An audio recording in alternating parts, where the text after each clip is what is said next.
மத்தேயு எழுதிய நற்செய்தி அதிகாரம் 5 இறை வசனங்கள் 20 முதல் 26 முடிய. மறைநூல் அறிஞர் பரிசேயர் ஆகியோரின் நெறியை விட உங்கள் நெறி சிறந்திருக்கட்டும். இல்லையெனில் நீங்கள் விண்ணரசுக்குள் புக முடியாது என உங்களுக்கு சொல்கிறேன். கொலை செய்யாதே.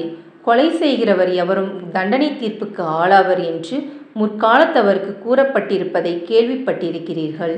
ஆனால் நான் உங்களுக்கு சொல்கிறேன், தம் சகோதரர் சகோதரிகளிடம் சினங்கொள்கிறவர் தண்டனை தீர்ப்புக்கு ஆளாவார்.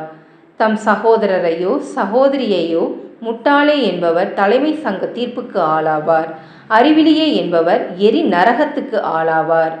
ஆகையால் நீங்கள் உங்கள் காணிக்கையை பலிபீடத்தில் செலுத்த வரும்பொழுது உங்கள் சகோதரர் சகோதரிகள் எவருக்கும் உங்கள் மேல் ஏதோ மனத்தாங்கல் உண்டென அங்கே நினைவுற்றால் அங்கேயே பலிபீடத்தின் முன் உங்கள் காணிக்கையை வைத்துவிட்டு போய் முதலில் அவரிடம் நல்லுறவு ஏற்படுத்தி கொள்ளுங்கள்.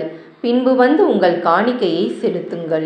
உங்கள் எதிரி உங்களை நீதிமன்றத்துக்கு கூட்டி செல்லும் போது வழியிலேயே அவருடன் விரைவாக உடன்பாடு செய்து கொள்ளுங்கள். இல்லையேல் உங்கள் எதிரி நடுவரிடம் உங்களை ஒப்படைப்பார்.